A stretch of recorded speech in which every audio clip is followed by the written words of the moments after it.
por ahí que alguien más va a hablar del programa del fútbol, pero a mí lo que me toca es hablarles de otro deporte que casualmente, si hablamos de fútbol, me gusta definirlo como el deporte que era que los porteños éramos tan fanáticos de ese deporte en el 1900 como somos hoy en día del fútbol. O sea, hoy el fútbol mueve masas, es casi el único deporte nacional y lo tenemos a Messi como emblema. Bueno, los invito a que descubramos qué deporte era lo que es el fútbol hoy, pero en el 1900, y quién era el Messi del 1900. Así que ahí en la primera imagen se ve un mapa de lo que era Buenos Aires para 1850 y más que Buenos Aires, en particular la zona de este barrio de Palermo, ¿no? Famoso Palermo de San Benito,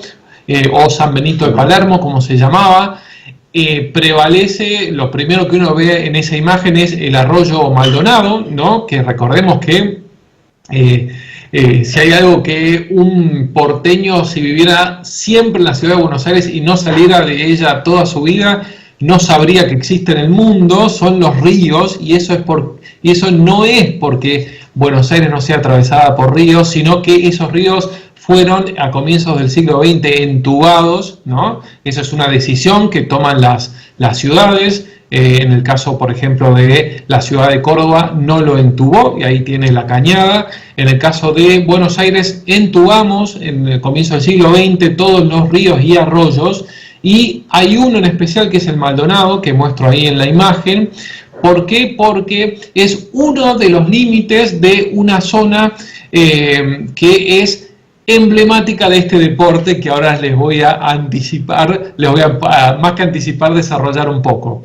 ¿Por qué? Porque ahí pido que vayamos a la imagen 2, en 1876, en esa zona del arroyo Maldonado y lo que sería hoy la zona de Avenida Libertador, se ubican, se fundó el famoso Hipódromo Argentino de Palermo. No era una novedad para los porteños esto de los hipódromos, porque ya para 1870 teníamos uno en Núñez y otro en Belgrano, y estoy solamente hablando de la ciudad de Buenos Aires, había otros por fuera. Así que para 1876 se funda este Hipódromo Argentino de Palermo. Resulta que un grupo de familias de la élite porteña estaban buscando alguna actividad, no solo deporte, sino recordemos que el deporte trae toda una actividad social para que se desarrollaran, que ellos pudieran participar de esa actividad social, y encontraron un deporte conocido como turf, que es una palabra anglosajona que significa césped. Ese deporte, que nacido en Inglaterra, era muy popular. Entonces estas familias de élite dijeron, bueno, ¿por qué no traemos este deporte a la Argentina? Y empezaron justamente a importar a los que juegan a ese deporte, que principalmente son los caballos. También vamos a hablar después un poco de los jockeys, pero los caballos eran unos caballos de un altísimo valor. Como para que se den una idea, si hablamos de esta élite porteña, un caballo traído desde Inglaterra en esa época costaba el equivalente a 10 toros del mejor toro que pudieras encontrar cada año en la rural, ¿no? El toro galardonado. Así que imagínense el valor de estos caballos. Exacto. Ahora, lo interesante es que no solamente esta élite porteña le empezó a gustar este deporte, sino que también a todas las clases sociales, porque así como hoy en día uno al Hipódromo de Palermo puede entrar, y cualquiera puede entrar a ver una carrera, en esa época también, y hay un atractivo. A mí siempre me llamó la atención este contraste, ¿no? Que saber que este deporte movía masas, porque vamos a ver que hubo una carrera que hubo 80.000 personas viendo una carrera. En un segundo les cuento cuál fue, ahí en el Hipódromo de Palermo. Pero imagínense que en aquella época todos los autos que hoy vemos por la calle, en vez de ser lo que son, eran caballos. Entonces, imagínense que para mí es el equivalente a ir hoy en día a ver una carrera de Fórmula 1. ¿Por qué? Porque uno sabe lo que es la experiencia de andar en auto. Bueno, dice, voy a un lugar donde se maneja, o sea, veo autos que nunca yo podría manejar, pero son los mejores autos del mundo. Bueno, en aquella época los porteños, que estaban muy acostumbrados a ver en la calle los caballos, los famosos caballos criollos, iban al hipódromo a ver los mejores caballos que se podían encontrar en la Argentina. Entonces, ese era su atractivo. Ahora, buenísimo, ¿eh?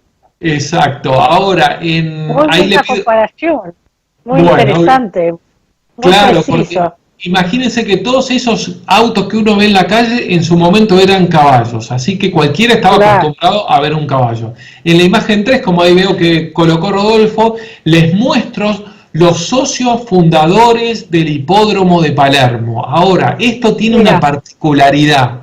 Fíjense que todos los socios fundadores tienen bigote, pero hay otro personaje en esa foto, por ahí atrás, que es un mozo, que no tiene bigote.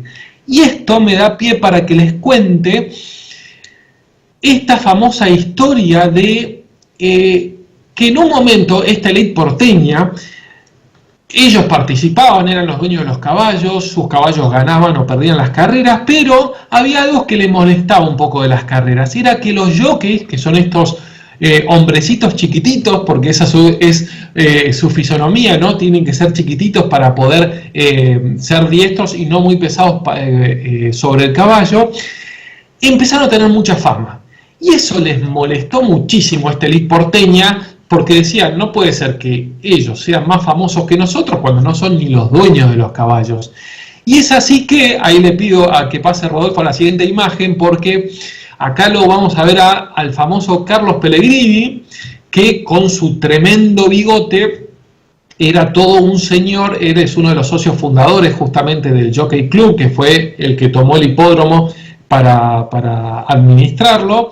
Así que lo interesante es que esta élite porteña les pidió a los jockeys que corrían las carreras de los caballos que no usaran más bigote. Y eso que uno dice, bueno, que no llamaría mucho la atención, no les molestaría. Bueno, ¿por qué les molestó tanto a los jockeys? Porque desde fines del siglo XIX hasta la Primera Guerra Mundial, tener vello facial, tener bigotes o barba, representaba que eras un hombre libre, como se conocía por la época. O sea, eras un hombre que tenía una cierta cantidad de dinero, que no trabajabas directamente para nadie. Por eso es que todos los socios fundadores, como hemos visto en la foto recién, tenían su bigote, pero no así, por ejemplo, el mozo que los atendía, porque ese mozo trabajaba para el Jockey Club. Entonces, no podía tener vello facial. Tan importante era tener bigote o barba antes de la Primera Guerra Mundial, que había una ordenanza de la Municipalidad de Buenos Aires que exigía que todos los policías tuvieran bigote o barba, porque eso demostraba que eran unos superhombres que podían imponer la fuerza en la ciudad. Así que hubo algo que ha pasado un poco desapercibido en la historia argentina, que hicieron estos jockeys cuando se enteraron que se tenían que sacar el bigote y no les gustó para nada, que fue la huelga del bigote en 1893. No sé si habían escuchado hablar ustedes de la huelga del bigote. Nunca escuché eso de eso. Y bueno, también estuvo la rebelión de las trenzas en otro momento. Exactamente. En 1800, en años atrás, así que siempre algún ataque con los peluqueros, tenemos con la moda del pelo. Bueno, así que ahora le pido bigote de pata y bigote, siguiendo, marcando su posición. En mi caso por holgazán más que por una cuestión de look. Pero lo interesante es que en este Jockey Club de los comienzos, ahí le pido a Rodolfo que coloque la imagen número 5, porque me da pie a contarles de la más famosa carrera que aconteció en este Jockey Club del Hipódromo de Palermo, que fue en 1918, porque ahí lo vemos a don Diego de Alvear, que está llevando en su mano un caballo que, si uno va hoy en día al Hipódromo Argentino de Palermo y lo menciona, cualquiera le va a poder contar su historia, porque era el famoso alazán llamado Botafogo. Claro. Este caballo era muy famoso, era el ídolo de los porteños por aquella época, porque ganaba todas las carreras, sumado a que no era un caballo importado, sino era ya hijo de esos primeros caballos que habían importado de Inglaterra, así que era nacional. Así que resulta que este caballo alazán, Botafogo, venía ganando... En algún tango está, ¿no? Exactamente, hay un tango a su nombre, claro. Muy bien. Sí. Que fue escrito para don Diego de Alvear, y este caballo Botafogo resulta que en una carrera, en una de sus tantas carreras, era tan famoso que muchos dueños de caballos directamente retiraban a sus caballos cuando sabían que por sorteo había caído a cuenta que Botafogo iba a correr en la misma carrera. Así que buenísimo. Botafogo era... ¿Hasta qué año corrió? Y vieron que tienen pocos años de vida de carrera, ¿no? En 1918 fue justamente la última, y les voy a contar cuál fue esa última carrera, porque resulta que Botafogo, que venía con esta fama, ganando todas las carreras, ¿sí? Extrañamente en 1918 pierde una carrera, y a todos les llamó muchísimo la atención, contra otro caballo que se llamaba Grey Fox. Y despertó tanto interés, todos decían, bueno, ¿qué pasó? Ya se volvió viejo, hay que retirarlo, que el dueño, Diego de Alvear, le propuso al dueño de Grey Fox, de aquí a 2 semanas, que había perdido, cuando había perdido Botafogo ante Grey Fox, le propuso que de ese momento a 2 semanas se arreglaran una carrera solamente ellos dos, para realmente definir cuál de esos 2 caballos era el mejor. Y esto, que parece hoy en día algo como, bueno, una carrera en el hipódromo, qué sé yo, en 1918 despertó tanto, pero tanto interés, que incluso la revista Caras y Caretas, como vamos a ver en la imagen número 6, sacó una imagen, una caricatura ridiculizando esta situación, que es al caballo Botafogo acostado, tapado por sábanas, y unos violinistas, en la imagen número 6, pasándole música, tocando un poco de música, como diciendo, bueno, no hay otros problemas en la Argentina, que lo único que nos importa es cómo está Botafogo para correr esta carrera. Bueno, pero buenísimo. Esto, que es una crítica política, era realmente en la calle así. Tal es así que en la imagen número 7 vamos a ver a Carlos Gardel, que estaba haciendo una gira por General Pico en La Pampa, y al enterarse que esta carrera iba a suceder, se tomó un tren, se fue en taxi hasta Trenquelauquen, se tomó un tren y vino a ver esa famosa carrera. Finalmente, en 1918, en una carrera que fue única en la historia del Hipódromo Argentino de Palermo, ¿por qué?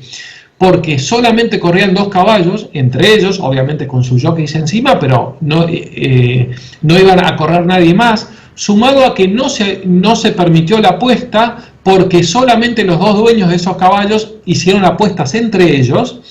Y en la imagen número 8 vamos a ver cuánto público había ese día de la carrera.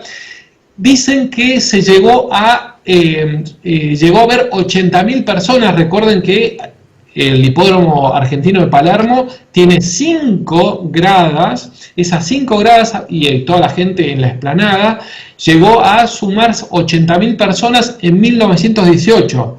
Recordemos que en el presente, el estadio más grande de la Argentina del fútbol, nuestro deporte nacional hoy, no llega a poder albergar 80.000 personas.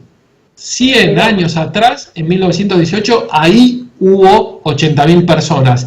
¿Y cuál fue el resultado? Que ahí vamos a ver en la imagen 9. Bueno, como tenía que ser, Botafogo, este ídolo criollo, nacido en Argentina, ganó por más de 70 metros. Y ahí vamos a ver en la imagen número 9, sacándole una ventaja tremenda a Gray Fox. Finalmente quedó demostrado ese día, en 1918, que por un lado era el deporte nacional argentino, por aquella época. Recuerden que no era época, recién comenzaba el fútbol, no había tantas otras diversiones, y el turf era el deporte nacional de todas las clases sociales.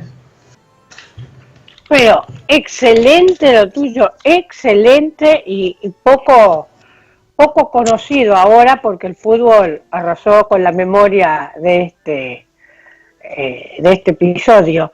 Ahora me quedó una cosa. Los trajeron los ingleses al deporte, porque allá ellos tenían el derbi y todo eso ya funcionando. Sí. También aprovechaban mucha paquetería, lucir los sombreros, hasta hoy siguen con eso. Pero los caballos, ¿de dónde los traían? ¿De Inglaterra o eran...? Bueno, originalmente los trajeron de Inglaterra, o sea, esos primeros padres, ¿no? Y después empezaron a tener acá descendencia y ya se establecieron acá. Hoy en día hay todo un mercado, ¿no?, de los caballos árabes, después se mete también, se combina con el mundo del polo, ¿no? Pero en aquella época los trajeron y, como les contaba, costaba un caballo 10 veces lo que costaba el mejor toro de la rural. Como para que tengan una idea de qué deporte caro era. Podemos compararlo con lo que cuesta Messi comparado con cualquier otra profesión o cualquier otra actividad. Vos te animaste a comparar a Messi con un caballo, pero bueno. No, pero son los ídolos del momento, ¿no? Cristina, ¿puedo interrumpir un poquito? ¿Cómo no? Cuando yo conté lo de la forrajería empezó vendiendo forrajes para los caballos de los carros, pero mi abuelo terminó siendo socio del Jockey Club y propietario de una caballeriza, don Florencio, y también fue 50 años al hipódromo de Palermo, y contando lo que decía Esteban, el encuentro era en el Pado, que es el espacio oficial, el de los propietarios. Ese es el léxico, vos tenés el léxico. Claro, y en el Pado, que es la tribuna oficial, allí mi abuelo, que había empezado con los caballos de los carros, hacía las ventas. Yo siempre digo, como hoy se hace en un campo de golf, mi abuelo hacía esto en el Pado de Palermo, vendiéndole camiones de alfalfa para los caballos. Pero para poder entrar en ese núcleo, como bien dijo Esteban, que era de una aristocracia porteña, mi abuelo tuvo que ser dueño de un caballo de carrera. Mirá. Lo que significaba una gran inversión, porque si no, no se podía uno acercar a esa élite porteña, y mi abuelo llegó a ser propietario de caballo de carrera y de esa manera también vender y sus caballos. Y él decía de los toros, mi abuelo para aquella época decía que un caballo de carrera era el equivalente a un departamento. Mirá. Y mantener un caballo de carrera era muy importante, y una de las anécdotas de acá de la forrajería, que la gente del barrio y los conocidos venían a saber, había una revista, un diarito que salía con las carreras de los domingos, la fija, y venían a que mi abuelo le dijera cuál era el que ganaba en la primera, en la segunda, para ir a apostar. En esa época, Palermo, el tren, siempre hablando del ferrocarril, el tren acá de Florida Mitre, la cantidad de gente que bajaba en Palermo el domingo. Lo dejaba pegado a la estación.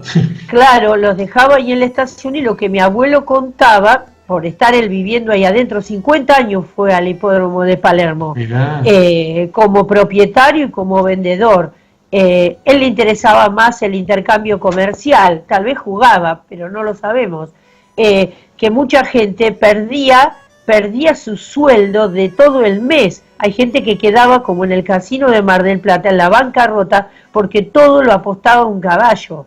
Oh, impresionante. Qué bueno, Margarita, trajiste, perdón, ¿no? Un solo comentario buenísimo porque trajiste el hipódromo a Florida con tu comentario. Es que todo el mundo iba a jugar, era como hoy son las maquinitas donde van a jugar, en el bingo. En ese momento, apostar un caballo de carrera era poder cambiar entre la pobreza y cambiar de posición social. Claro, claro. El problema es que ganó por una cabeza, vos dijiste ganó por 70 metros, pero a veces claro, la diferencia entre un caballo y otro era ínfima. Claro, y ahí, perdón, sí, das pie, Margarita, también para que algún día, que también podemos tocar el tema, ¿no? La relación que hay entre ese ambiente del hipódromo y el tango, ¿no? Claro, eso estaba pensando. Claro, gente que perdió su familia por apostar a las carreras. Sí. Claro. Sí, exactamente. Bueno, me parece que es hora de hacer un corte, porque Rodolfo estará, no lo veo desde acá, pero lo presiento. Sí, el otro galán que tenemos en la radio, que ya lo mostraremos. El galán oculto. Lo tenemos reservado para no...